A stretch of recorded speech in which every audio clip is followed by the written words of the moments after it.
Hey guys, welcome back to my channel. और इस video में हम करेंगे फिलिप लर्किन की एक और पोइट्री जिसका नाम है आई रिमेंबर।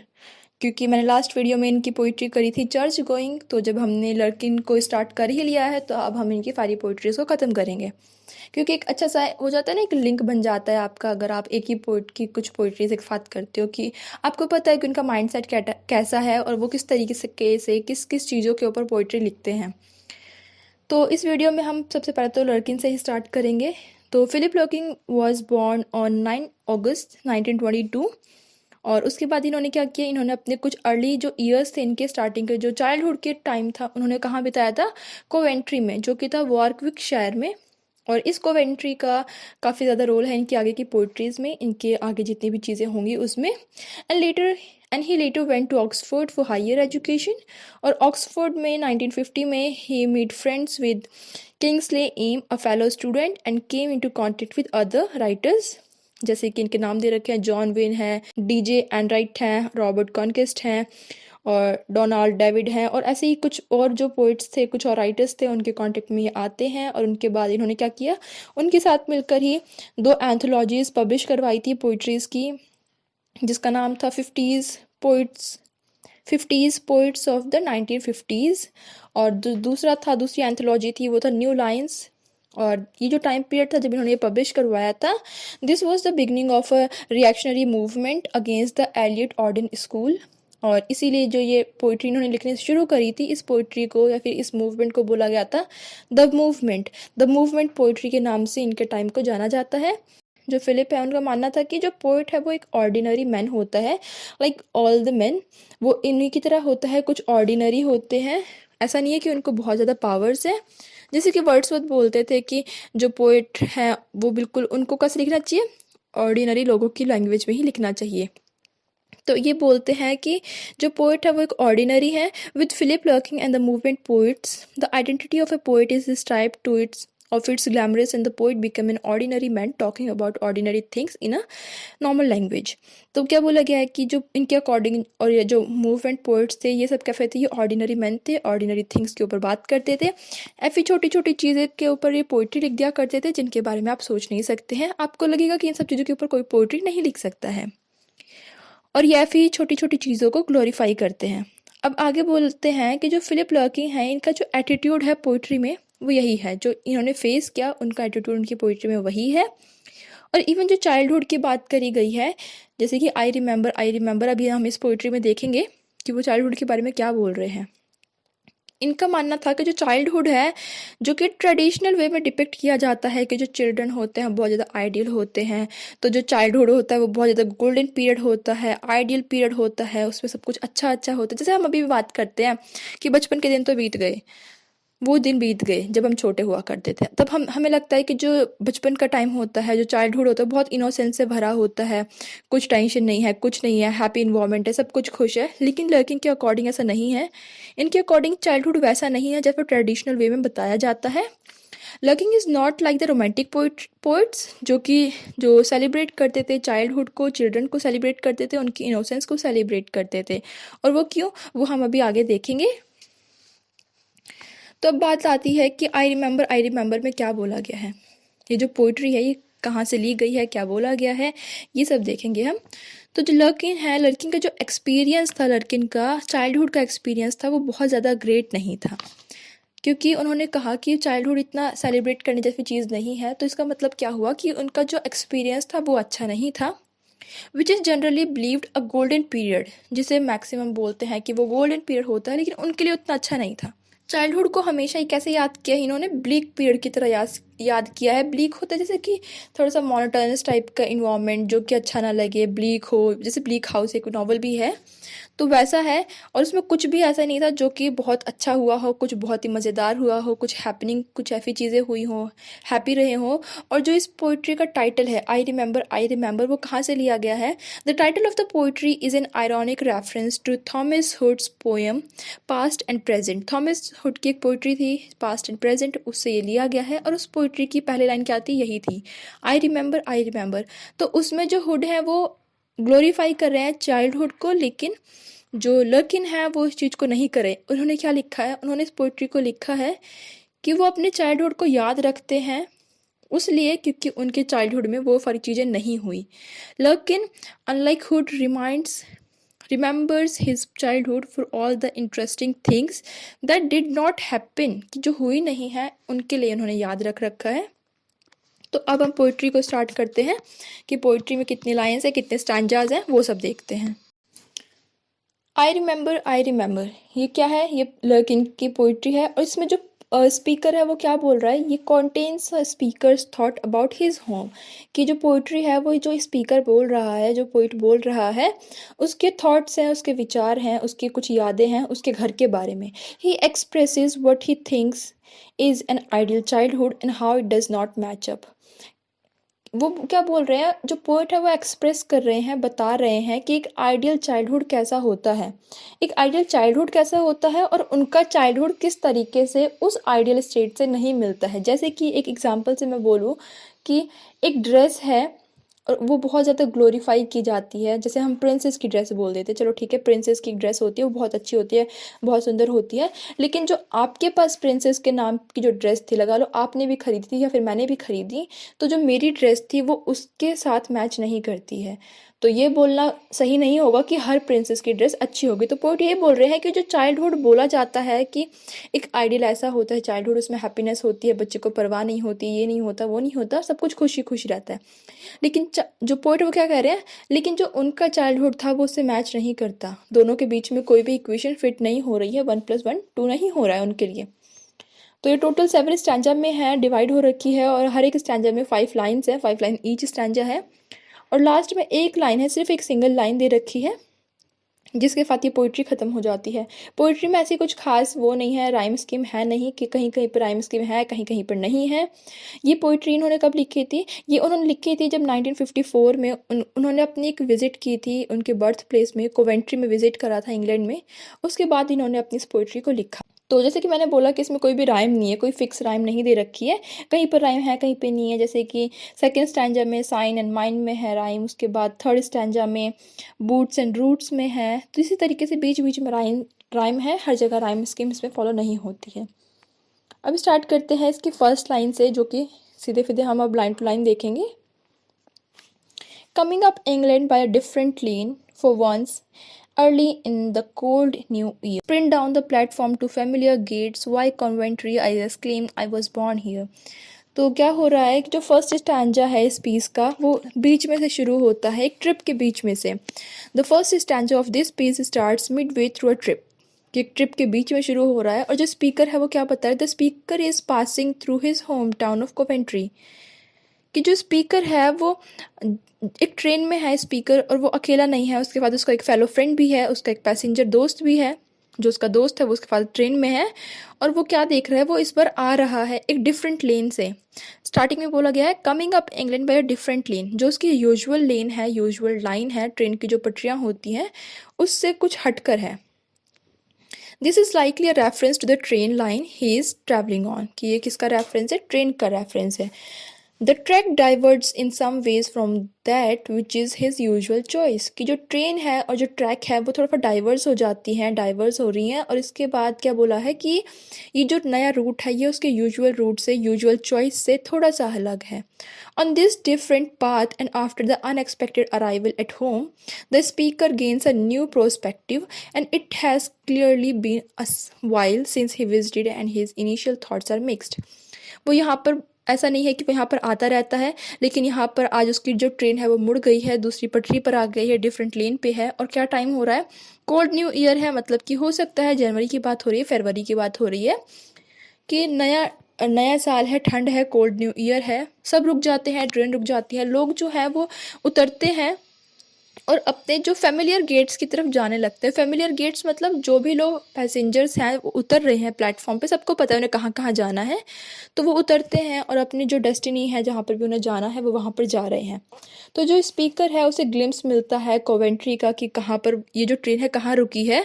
वो बोलता है वाई कोवेंट्री, कि वहाँ पर क्यों? I exclaim I was born here. तो जो पोइट क्या बोलता है कि मैं यहाँ मेरा जो बर्थ है वो यहीं पर हुआ था, कोवेंट्री में हुआ था, वो अपने दोस्त को ये बताता है।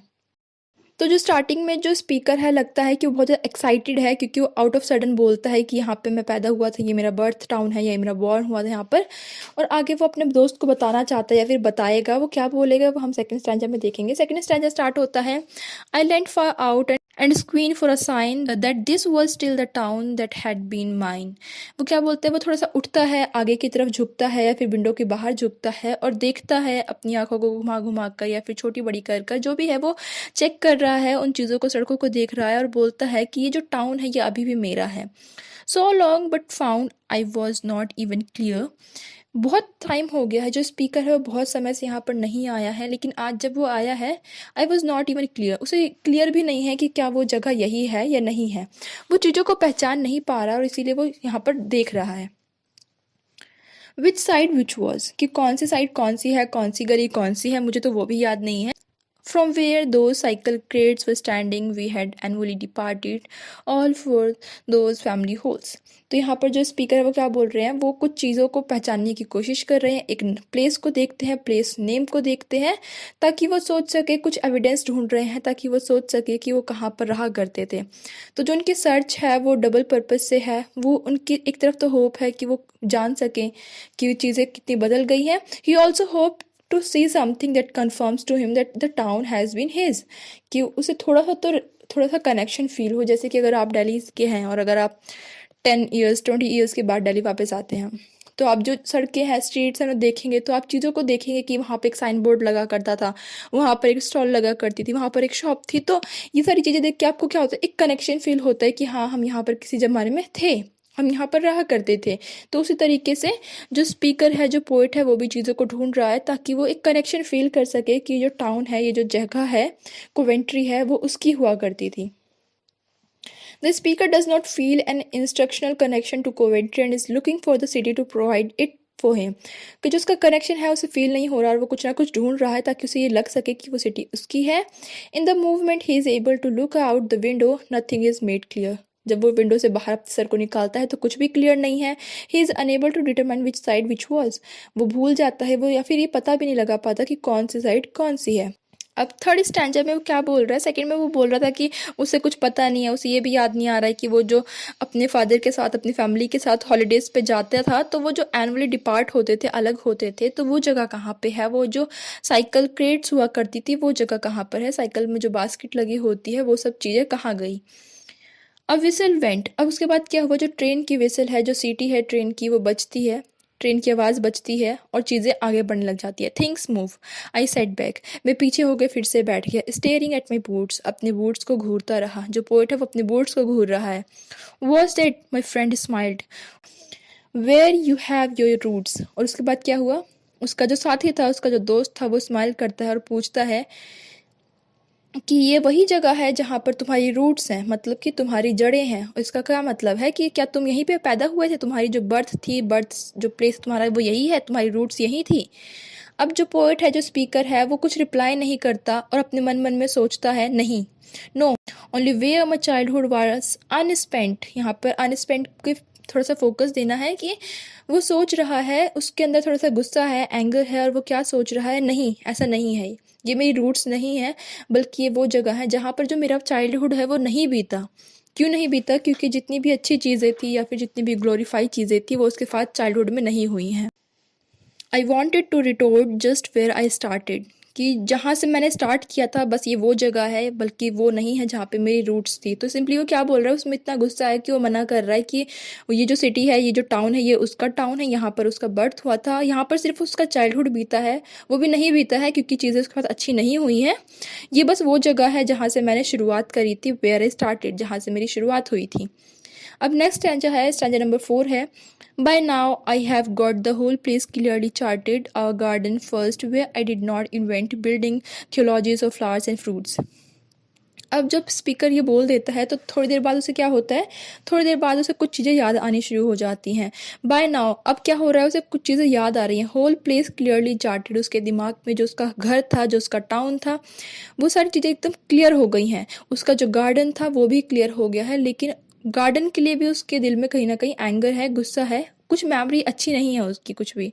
वो क्या बोलता है, where I did not invent any theology, क्यों, वो बोल रहा है कि ऐसे गार्डन्स थे वहाँ पर उसके घर में, लेकिन उन गार्डन्स में उसने कोई भी थियोलॉजी नहीं बनाई प्लांट्स को लेकर, फ्लावर्स के ऊपर।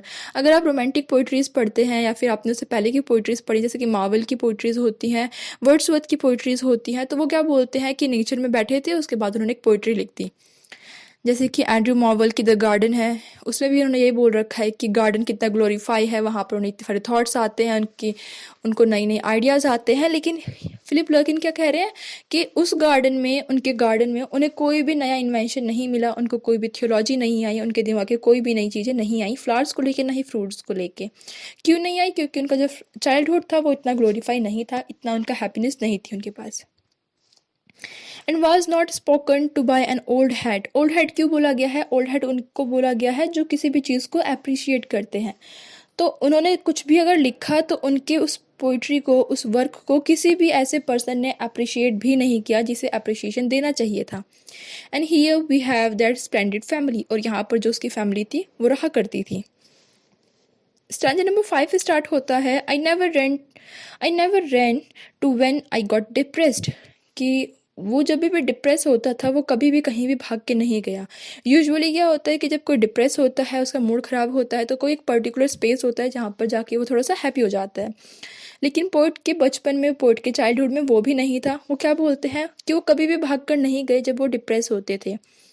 अब वो अपने टाउन की बात करेंगे जहाँ पर वो रहा करते थे। The boys are biceps and the girls all chest, कि जो बॉयज़ एंड गर्ल्स थे उनके बारे में डिस्क्रिप्शन दे रहे हैं कि जो बॉयज़ थे वो बाइसेप्स थे और जो गर्ल्स थी वो all chest. And the comic Ford, और जो उनकी फोर्ड थी, जो कार थी या फिर जो उनकी फील्ड्स थी उनके बारे में। They are farms where I could be really myself, ऐसे फार्म्स जहाँ पर वो, ऐसे जो खेत थे, फील्ड्स थी, जगह थी जहाँ पर वो टोटली माई सेल्फ हो सकते थे, अपने आप में रह सकते थे।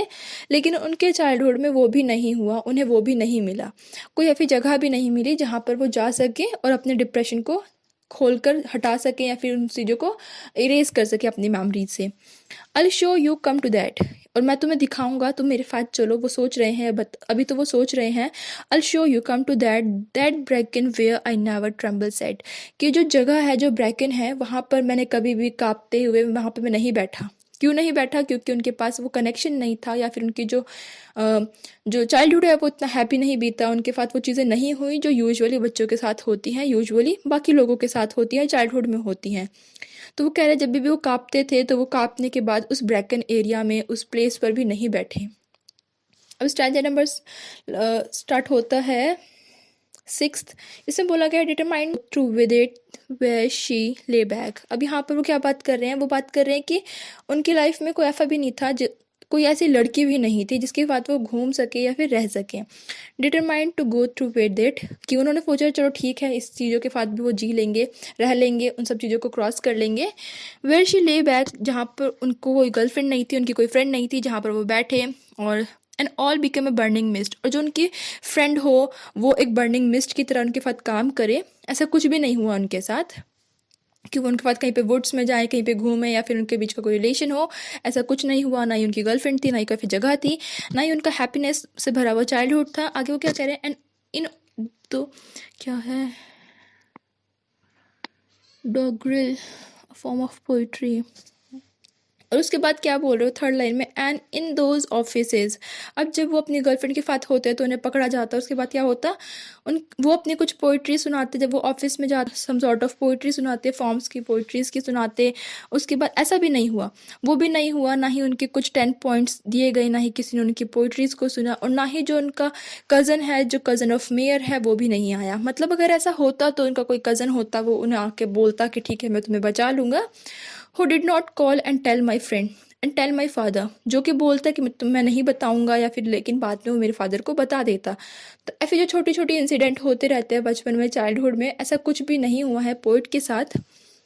और वो बोल रहे हैं कि ऐसा कुछ नहीं हुआ, और अंदर ही अंदर वो सोच रहे हैं। तो उनके सोचने की वजह से जो उनका हेट्रेड की फॉर्म है, हेट्रेड की जो फीलिंग है, उनका जो एक्सप्रेशन है वो बहुत ज़्यादा ऐसा ही रहा है कि उन्हें हेट हो रही है उस जगह से।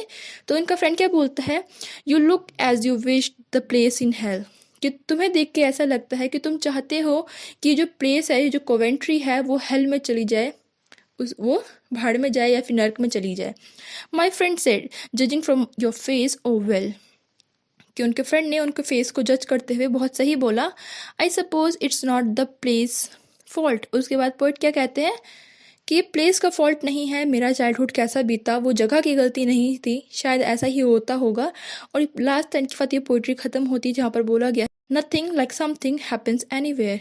उन्होंने अपने आप को इस चीज़ से तसल्ली दे दी है या फिर दिलासा दे दिया है, कन्वेंस कर रहे हैं कि जैसा आइडियलाइज बोला जाता है कि चाइल्डहुड ऐसा होता है वैसा होता है, इनोसेंस से भरा होता है, लेम होता है, तो शायद ऐसी चीज़ें कहीं भी नहीं होती है, फिर कहीं कहीं पर ये होती होंगी, सबके साथ नहीं होती हैं। तो इसमें कोई प्लेस की गलती नहीं है, कोवेंट्री की गलती नहीं है, इंग्लैंड की गलती नहीं है। हो सकता है कि मेरे चाइल्डहुड में वो ना रहा हो, और ज़रूरी नहीं है कि सबके में होता है। Nothing like something happens anywhere, ऐसा होता भी नहीं होगा जो लोगों ने आइडियलाइज कर दिया है। तो यहाँ पर जो पोइट्री है वो ख़त्म होती है। तो ओवरऑल पोइट्री में क्या बोला गया है, पोइट ट्रेन में है, ट्रेन एक जगह पर रुकती है, वो उनका बर्थ प्लेस होता है, वो सोच रहे हैं कुछ उन्हें कुछ चीज़ें मिल जाए, कुछ मिलती जुलती, लेकिन ऐसा कुछ होता नहीं है। उसके बाद ट्रेन चल जाती है और वो धीरे धीरे अपनी कुछ मेमोरीज़ को याद करते हैं, जैसे कि टाइटल बोल रहा है आई रिमेंबर। तो वो कुछ चीज़ों को याद कर रहे हैं कि जो उनका चाइल्डहुड है वो कितना ज़्यादा अनहैप्पी था, इनोसेंट नहीं था, हैप्पीनेस नहीं थी, उनके पास चीज़ें नहीं थी जहाँ पर वो जब गुस्सा होते थे, डिप्रेस होते थे, वो जा सके, किसी ने उनके वर्क को अप्रिशिएट नहीं किया, या फिर उनके जो गार्डन था उस गार्डन ने भी उन्हें कोई थियोलॉजी नहीं दी, इन्वेंट करने के लिए आइडियाज़ नहीं दिए, और ना ही उनकी कोई गर्लफ्रेंड थी जिसके साथ वो घूम सकते, फॉरेस्ट में जाते, वुड्स में जाते, थोड़ा सा उनका जो रिलेशन है वो आगे बढ़ता, उन्हें कोई पकड़ता, फिर उनको घर में कॉल करने को बोला जाता, फिर उनका कोई कज़न उन्हें बचाता। तो ऐसा कुछ भी नहीं हुआ। और उसके बाद उनका फ्रेंड बोलता है कि तुम चाहते हो कि ये प्लेस है वो भाड़ में चला जाए, प्लेस इन हेल, वो हेल में चला जाए। और पोइट कहते हैं कि इसमें प्लेस की गलती नहीं है, हो सकता है कि ये कहीं पे भी एग्जिस्ट ना करता हो जो चीज़ें बताई गई हैं। तो ये पोइट्री यहाँ पर ख़त्म होती है। इससे रिलेटेड जो भी क्वेश्चन होंगे उसका लिंक मैं नीचे डाल दूँगी, और उसके क्वेश्चंस पे भी मैं वीडियो बनाऊँगी, उसका लिंक नीचे मिल जाएगा आपको। अगर आपको कोई प्रॉब्लम है अभी भी पोइट्री से रिलेटेड, इसमें जितनी भी चीज़ें मैंने डिस्कस करी हैं, you can just leave a message comment